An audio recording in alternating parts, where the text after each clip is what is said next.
Good afternoon, class. Uh, Let us start with method of difference today. In my yesterday's video, I explained you method of agreement and its relation and difference with induction per sample enumeration, which is also known as scientific induction.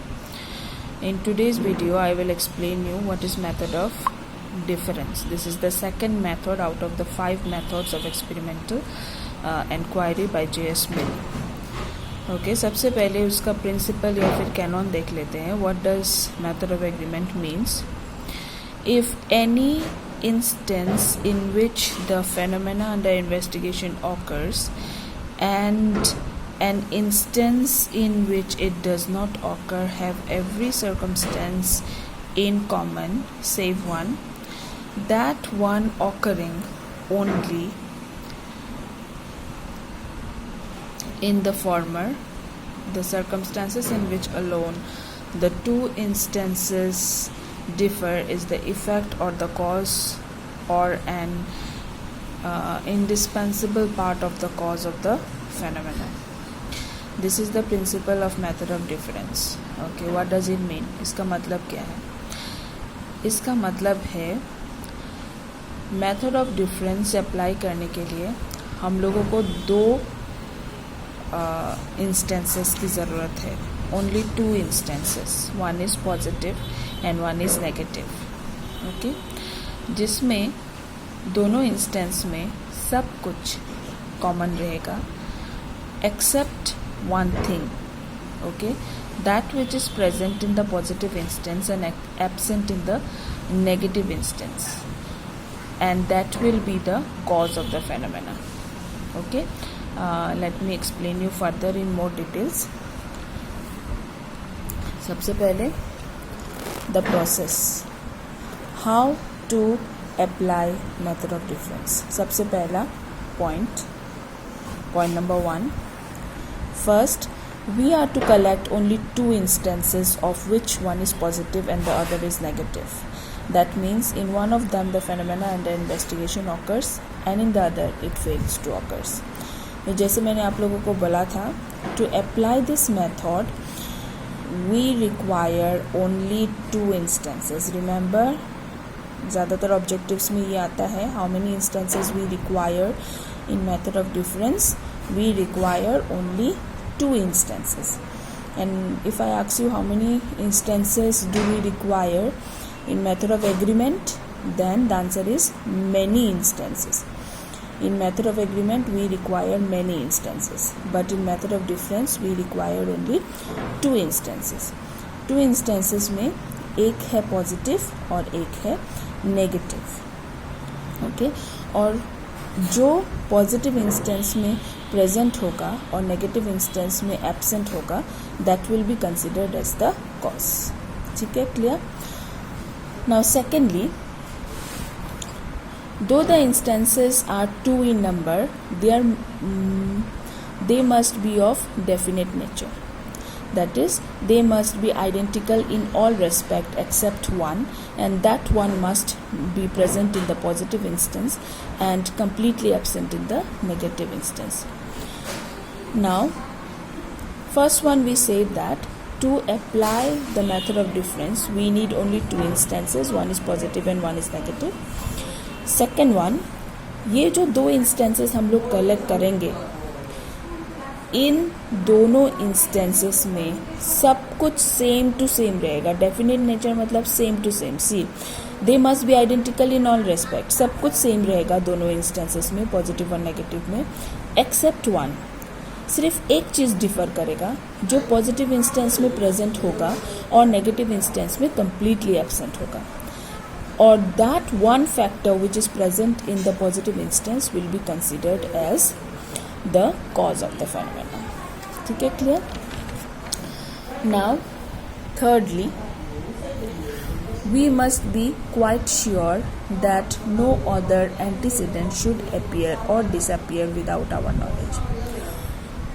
Thirdly, हम लोगों को ये ध्यान रखना है कि कोई भी और एंटीसीडेंट मतलब जो पहले आता है, मैंने पहले ही कहा था आप लोगों को, पहले आता है, कोई भी एंटीसीडेंट या फिर फैक्टर छूटना नहीं चाहिए, हम लोगों के नॉलेज से छूटना नहीं चाहिए. whenever we do this experiment with the help of method of difference, कोई भी ऐसा एंटीसीडेंट छूटना नहीं चाहिए जो इम्पॉर्टेंट है. Okay, now to make it more clear, let us take a concrete example. This is a symbolic example जो मैंने ऑलरेडी आप लोगों को दिया है.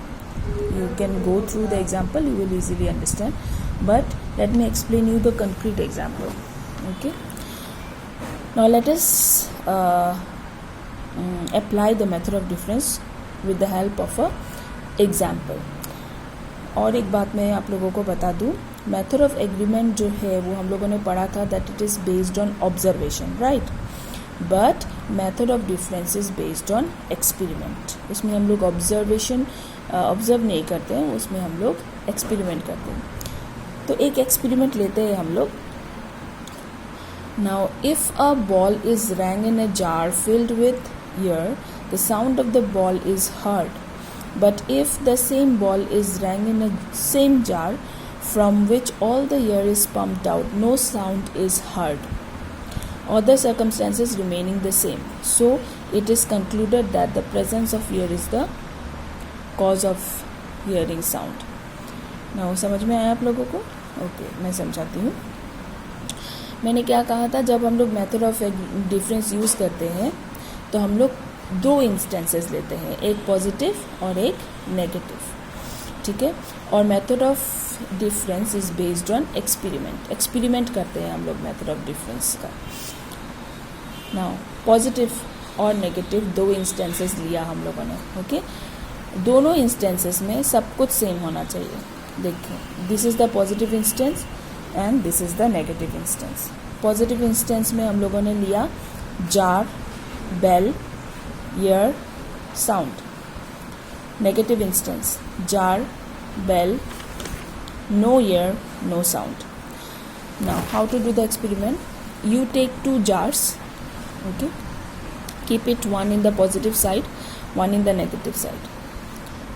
Place one bell in both the jars, okay.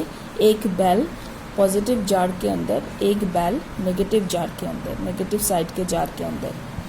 Now जो नेगेटिव साइड का जार है उससे हम लोग सारे हवा को निकाल देंगे. Okay, it will be vacuum, there should not be any air. But जो पॉजिटिव साइड है उसका, उस जार के अंदर देयर विल बी एयर, उधर उसमें हवा होना चाहिए. Then we shake the jar of positive side and we find that the bell is producing sound.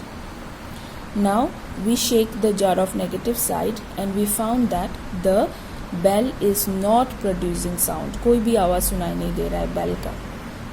Okay? Now what does it mean? It means that देखो, दो instances लिया हम लोगों ने, एक पॉजिटिव एक नेगेटिव. पॉजिटिव इंस्टेंस और negative instance में सब कुछ कॉमन है, जार भी कॉमन है, बेल भी कॉमन है, सब कॉमन है. सिर्फ एक चीज़ डिफर कर रहा है, दैट इज़ पॉजिटिव साइड में the bell in the jar is filled with air, हवा से भरती है वो जार.